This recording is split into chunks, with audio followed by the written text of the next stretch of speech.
Support for Domestic Draft is brought to you by Manscaped, the best in men's below-the-waist grooming. Their products are precision-engineered tools for your family jewels. Manscaped's Performance Package is the ultimate men's hygiene bundle. Join over 7 million men worldwide who trust Manscaped with this exclusive offer.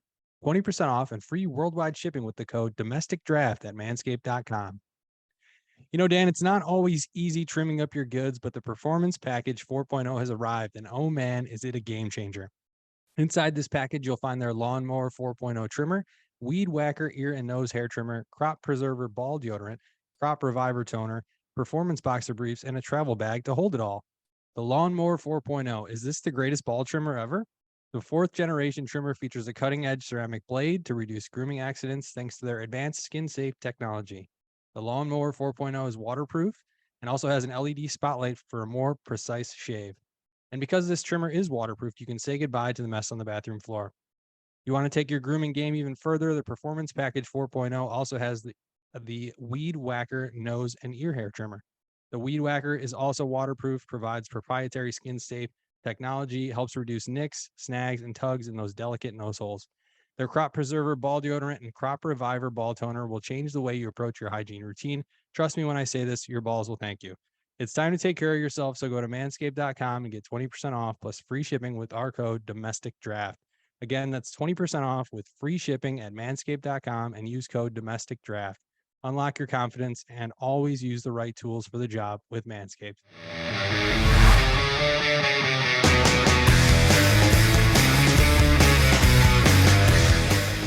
All right. This is the Domestic Draft Podcast. I'm Evan Bierman here with Dan Slowick. Today on the show, we're going to be discussing an NFL trade deadline that's just been insane today, Dan. A lot to talk about, a lot to get to, especially for our Chicago Bears. So I'm excited. I see you pouring up a beer. What do you got there? This thing is pitch black. I haven't done a stout yet on this show. But Evan, it's getting cold out here in San Diego. It was like I got home from work and it was low 60s. I mean, people were putting sweaters on, pants were being worn, and it was a little windy. And the sun wasn't out, and I'm like, oh, it might as well be winter in Chicago here.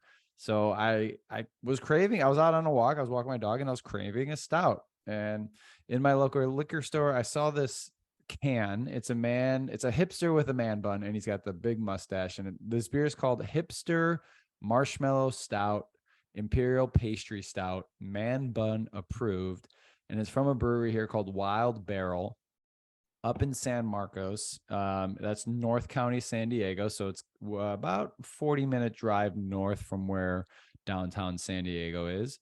But a little bit about Wild Barrel. It started in 2017. And it was two kind of friends that came up with the business idea, and then they partnered up with one of their friends was like a at-home brewer for like 25 plus years. So they hired him on as their brewer, and they're really known for kind of their fruited kettle sours, rotating selection of West Coast and hazy IPAs, and then these pastry stouts. So they kind of got that variety. It's what they're known for. And they really focus on high quality beers for their customer experience.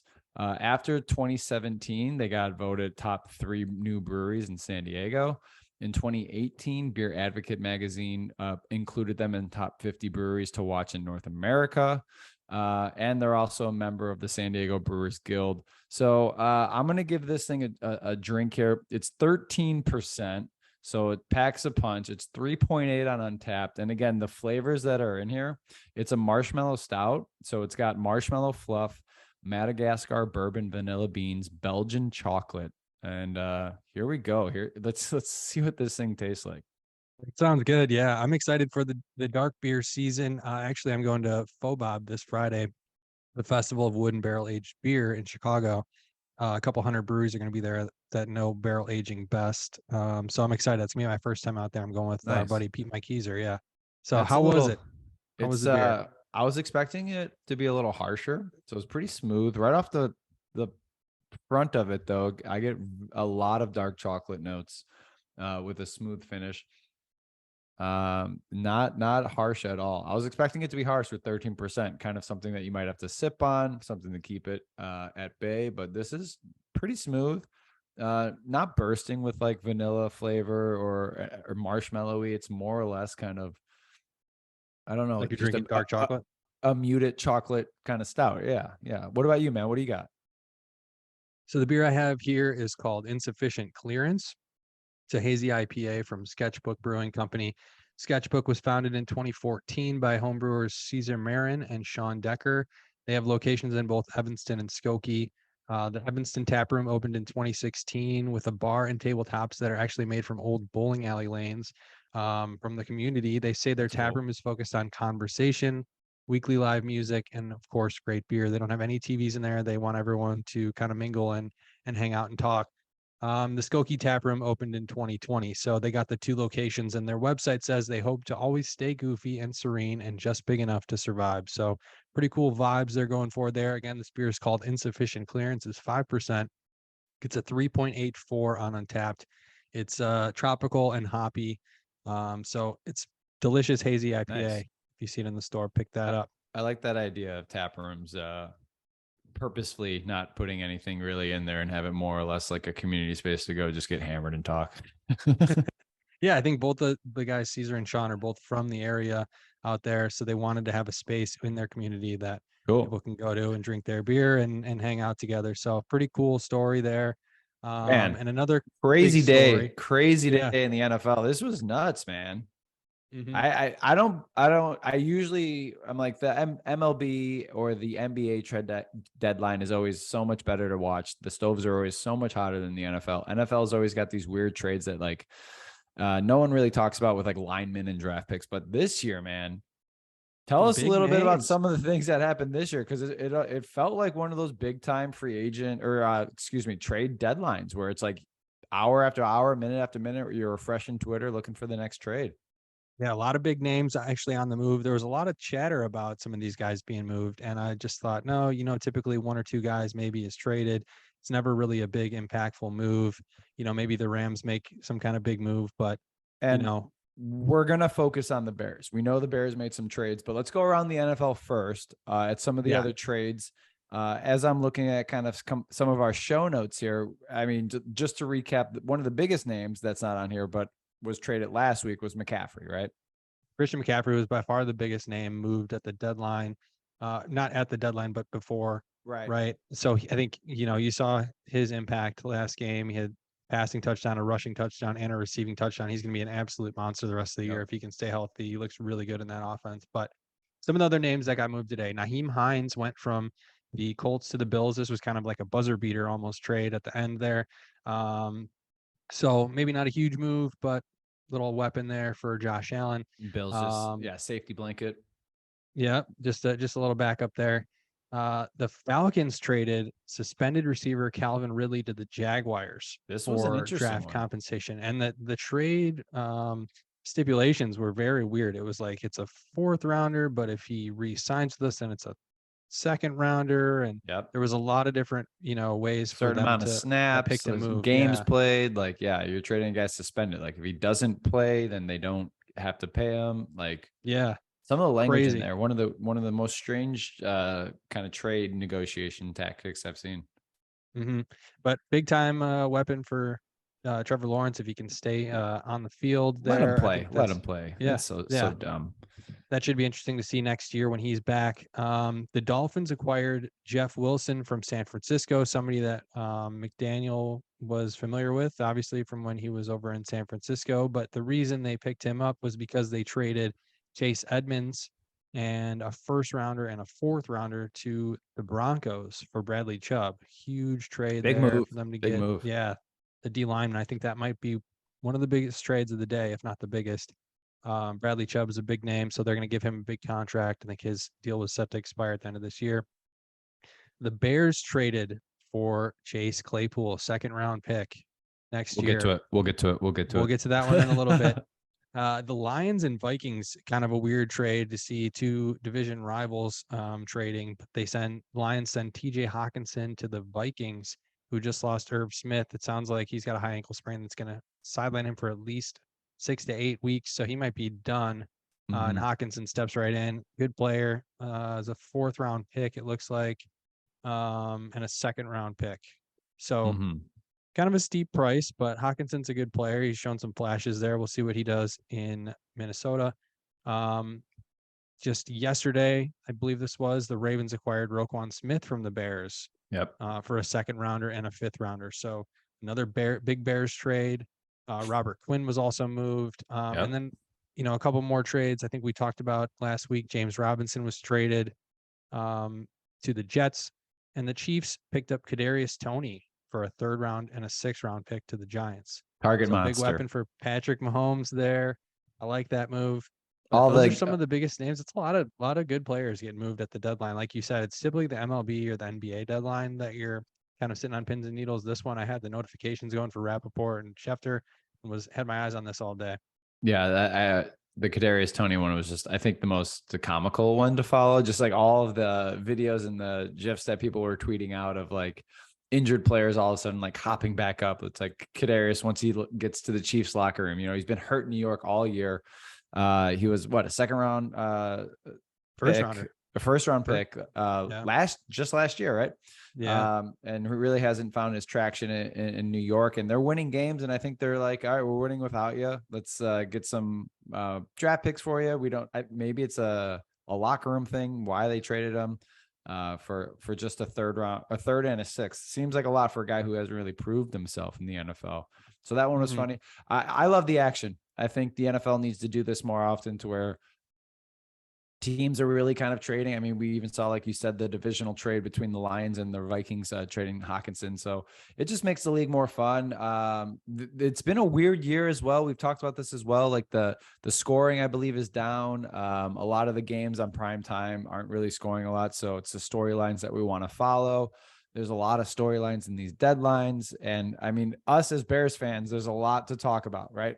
A season that is kind of going by the wayside. We know we're not going to be competitive, but it's a fun season, at least in my opinion, to go ahead and watch. I mean, Justin Fields of late has looked legit. He looks like the future quarterback.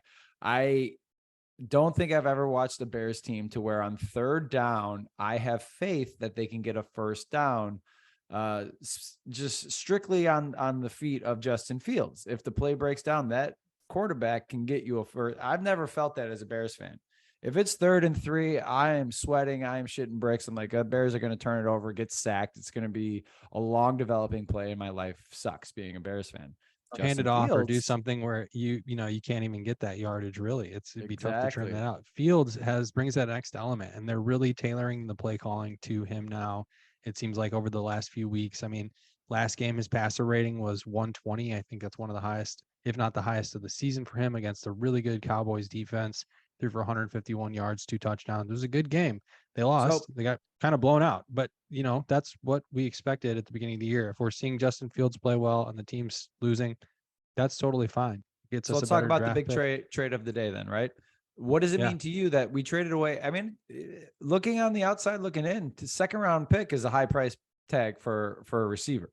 How Yeah. are you feeling about that? What do you think that means for this franchise going out and getting Chase Claypool from the Steelers to pair up with a Justin Fields and a Darnell Mooney? Yeah. I mean, like you said, a second round pick does seem high, especially when you consider, DeAndre Hopkins was traded for a second rounder a couple of years back. Amari Cooper went for like a fifth rounder this offseason, which was kind of crazy. And, the trades have been up and down with as far as compensation, but second round pick for a guy who's still very young. He's only 24 years old. Hasn't, doesn't really have a full season under his belt. Barely. I mean, he's been in the league. This is his third year. He had 873 yards his rookie year, 860 last year. And that's been in kind of a complimentary role. I feel like you put him in offense on the field, 100% of the time, you're going to see some good numbers out of this guy. And he's a big body, he's 6'4". I think he runs a 4.4. They were saying that, at the NFL Combine that they haven't seen someone that like athletically gifted since Megatron back pre-draft. So it'll be interesting to see if the Bears can kind of unlock a little bit more. I mean, the Yeah. Steelers are usually, notoriously good at getting a lot out of receivers, but I do think there's a lot left to be seen from Chase Claypool. And I think with Justin Fields, it's a great pairing. He needed a big body guy. He needs somebody in the red zone. He needs, I mean, Claypool can be a downfield target too if you need him to be. I think Uh-huh. still young. There's still a lot of development that he can do with him. So in the last piece of this that I loved was that there's been reports all over the place. The Packers also offered a second round pick, but the Bears are worse than them, so their pick is Yep. going to be better. Yep. So they did get a second back in the Ravens trade for Roquan Smith, but they couldn't trade that one because that one probably would have been worse than the Packers pick. So they Mhm. had to trade their own, which is going to be a high two. Right. So you know, it is a steep price, but you beat out the Packers for him. He's still really young. He's not a free agent until 2024, so you got a little bit of time next year to kind of figure out if there's that connection there. I I think just, it's a good move. I think yeah, it's a great move. I like the message that it sends. I mean, it sends Bears fans. It sends the message that Justin Fields is our guy, and that we're building around him. And here's one of the first pieces of, let's not sit around and wait and let this guy have his development hindered by a lack of receiving. He still has one of the worst receiving cores in the league with this upgrade of Chase Claypool. But it's definitely telling you that, like, let's get this guy some help. Let's see what he can do. His arrow is trending straight up. And now that he's got Claypool, he's got Mooney, N'Keal Harry had a touchdown last week. I mean, we got a receiving room that is at least something that we can grow, something that we can build upon, some young talents. We got all the money in the world this coming off season to maybe go out and buy a number one. And if you get an absolute number one with Chase Claypool and Darnell Mooney as your 2 and 3, you got Cole Kmet, who is college teammates with Claypool as well. It could be good for the locker room. You got a Bears team that's looking like they're going to be an offensive team moving forward. And I don't think we've ever really had that offensive team besides, maybe the Jay Cutler, Alshon, Brandon Marshall teams. Our defense looks absolutely terrible because we're trading away the players with Roquan and Robert Quinn. But we're building up a lot of draft capital. I love the message that it sends. I love the support that they're showing Fields right now by getting him a guy. He's going to have a go-to guy. I just like it. I like that we're sending a message. I like that Poles is out there wheeling and dealing. We have clear direction. There's no like smoke and mirrors from the front office to where we don't know what the hell's going on, to where we're signing a Jimmy Graham for a ton of money. Like we did a few years ago. Like, we know exactly what we're doing. We know the direction of this team. We know who our quarterback is, which is the hardest thing in the NFL to do, is to find out who your quarterback is. And we're moving forward. I love it. With a I ton love of it. money, and a ton of picks. So they still got their first. They got the Ravens second. They got a third. They got 2 4s, 2 5s, and a 7 next year, and 125 plus million in cap space, which is by far the most money in the NFL. So there's not a lot of free agents, available, but you never know what's going to happen. It's always good to have that money, and it's also good to have the flexibility with the draft picks. Now your first There's round pick doesn't need to be a wide receiver right. if that's not the best player available. If there's, if we lose out the rest of the season and we're a top 3 pick and there's a stud edge rusher there, now you can take him Go get him. without having to worry about picking up a wide receiver, because you can make do with Claypool and Mooney until another one comes available, I think. So, Right. Or spend the money um, and go get one. And right. I think this is Ryan Poles' first rookie class this year, and you're seeing these guys on the field making plays. I mean, prime time, right? We had Brisker last week get a crazy Brisker looks interception. great. Gordon's out there playing. Braxton Jones is starting every single game for us on the offensive line. Robinson on the D line is getting some playing time and looking like a dynamic, just an athlete out there rushing the quarterback. I mean, if we're having faith that he's acquiring all these picks, and it's like, all right, you better just be able to draft. It looks like he can draft as well. The biggest thing I think is going to be luring free agents. Do they want to come play in Chicago? And I think Justin Fields is going to have to do a lot of marketing this franchise and marketing the roster for some free agents coming up this offseason. But I am we might not win another game this year, and I don't care. How does that sound? Yeah. Yeah. No, I agree. And I want to see more. I want to see more Khalil Herbert. I think he's looked fantastic. He looks like the best running back on this squad, especially with David Montgomery's contract going to be up at the end of this year. Like, let's continue to run Khalil Herbert out there. And let's see Yeah. what we can get out of him if he's the running back of the future, if we need to draft somebody potentially next year too. But he looks like a stud. I think you got to leave him in the starting lineup, and maybe give him 60% of the carries. But I want to come back to Roquan Smith and the Let's do Roquan it. Smith trade, because that one happened first. And I think that upset a lot of Bears fans because he's by far the defensive leader. He's that middle linebacker that the Bears have always had. It seems like, that the Chicago Bears defense got to have the middle linebacker. So I think it upset a lot of people when he was traded for AJ Klein, who's just an aging linebacker who's Yeah, I just going mean, to it's more or less play. draft Yeah, picks. it's like 32 or something, had been around the league. And a second round pick and a fifth round pick. And so we asked that question on Twitter, was that return good enough? Because I was hearing a lot of people saying that you didn't get enough for him. This is top 3 linebacker in the NFL. 72% of people, though, when asked that question, said yes, that was a good enough return. So I think deep down everyone knows, you know, Roquan Smith's not moving the needle for us. Yeah. We're not, you can't commit $100 million to somebody that's not really moving the needle. This defense, even if he's leading the NFL in tackles, they're still probably the worst running rush defense in the league right now. So he's not impacting a game that much. I'm okay with us getting rid of him. And Yeah, I think Poles said today he did a exactly. post trade deadline press conference that said, I don't think we were ever going to agree on something. We were too far apart, and I just didn't ever see it happening. So if that's the case, like, appreciate you being honest about it and, getting everything that you could. He got a lot, I think. The So more that 2.5 happens is this, great. yeah, the more that happens this year, the more I'm just impressed with, like, Poles just has blinders on, like those Kentucky racehorses that just have the blinders on, that they don't look at their left or right of any of the competition. They're just straight down the road. That's what I like. Ryan Poles, like, doesn't care about any of the national, like, media, anybody who looks at him, opinions of other people. He literally has his plan, and you could see it coming to fruition right now. He's like, okay, Roquan, I value middle linebacker, right? Linebackers at this amount of money. I don't think you're as valuable in this modern era of NFL. Here's what I can give you. Roquan's like, no, I want 2 times that. And he's like, well, all right, see you later. Trade him, right? Oh, fans are upset. I mean, we haven't won a Super Bowl since before we were born. Get upset. I don't care. I want to win a Super Bowl, right? Like, do whatever it takes. Like, I don't care if we're upsetting the fan base by trading a player that we know and love, like Roquan Smith. Robert Quinn, right? All right, we're not going to win anything. I need draft picks. I need to build this thing up from the bottom, build the foundation. You're gone, right? Oh, Fields is playing really well the last couple of weeks. Getsy's a coach that's really tapping into his potential. Look at these plays that he's making. Let me go get him some help. Oh, I got this abundance of draft capital because I've been trading away all these players. All right, let's go get a Claypool. Let's go get a young talent that we could build around, that you can continue to progress and have, X amount of games left. I think he's got 8 games with Claypool that he'll be able to kind of build this rapport, build this chemistry. Maybe that increases Darnell Mooney's production as well, because he's no longer drawing the number 1 corner. And it just opens up a lot of things for the offense. Maybe Cole Kmet, right, is even more wide open now, doing some seams down the middle and things like that. Maybe N'Keal Harry, who's enormous, had a touchdown in his first game back last week. I mean, he played against the Patriots, but this was really kind of his first, like, getting a bunch of reps. Maybe that guy develops into a possession receiver. I love the plan, and I just love seeing it being executed. It reminds me of a Theo Epstein-led Cubs organization. Oh, wow. Okay. That's a big name to throw around there.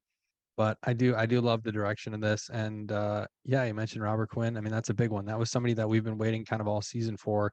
And it seems like Poles really did wait till the deadline, waited till, the iron was hot and struck, and he got everything that he could for those players. I would have liked to see Montgomery traded, I think, too. But it seemed like not a lot of teams, there's a lot of smoke around picking up some running backs.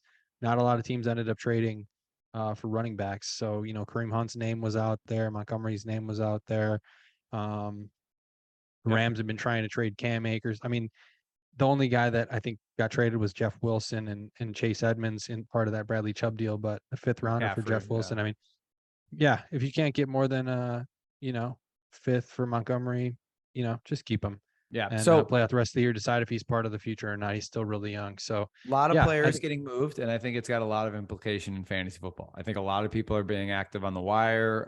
If you got a backfield like Carolina that just lost McCaffrey, maybe you're looking there. You got Jeff Wilson that's changing teams. You got Hawkinson going to Minnesota. Like, what do all these moves mean? Who do you got on your waiver wire? What's happening? Yeah, so I'm going to name a lot of these guys that got moved today. The number one person that I would look for, I've been talking about Khalil Herbert a little bit. He's 64% rostered, but he's performing like the lead back and is continuing to earn more touches. I think they're going to feature him a little bit more towards the end of the year, potentially around fantasy playoff time. So If he's available, he is 100% my number one pickup this week. But if you need a quarterback, Trevor Lawrence plays Las Vegas this week. They're the worst against quarterbacks. He's available at a third of leagues.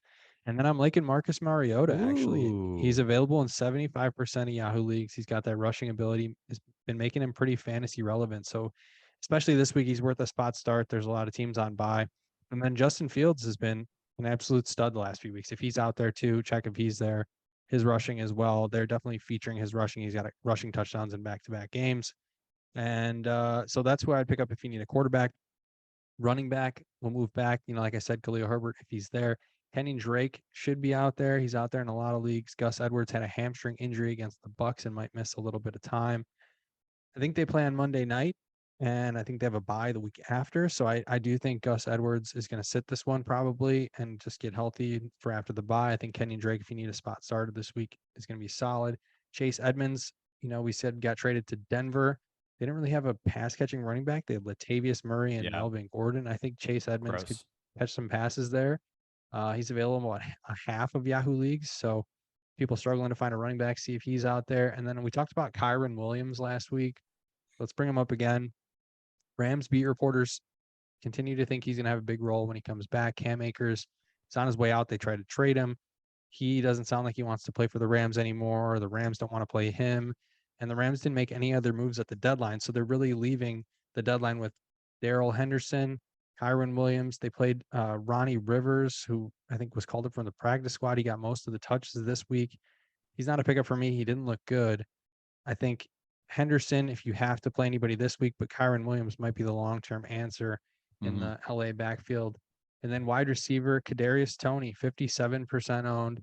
He said today, I think Andy Reid said he's fully healthy and they're going to work him into the offense gradually with Mahomes. So That's hilarious. not going to be a week, first week, stud.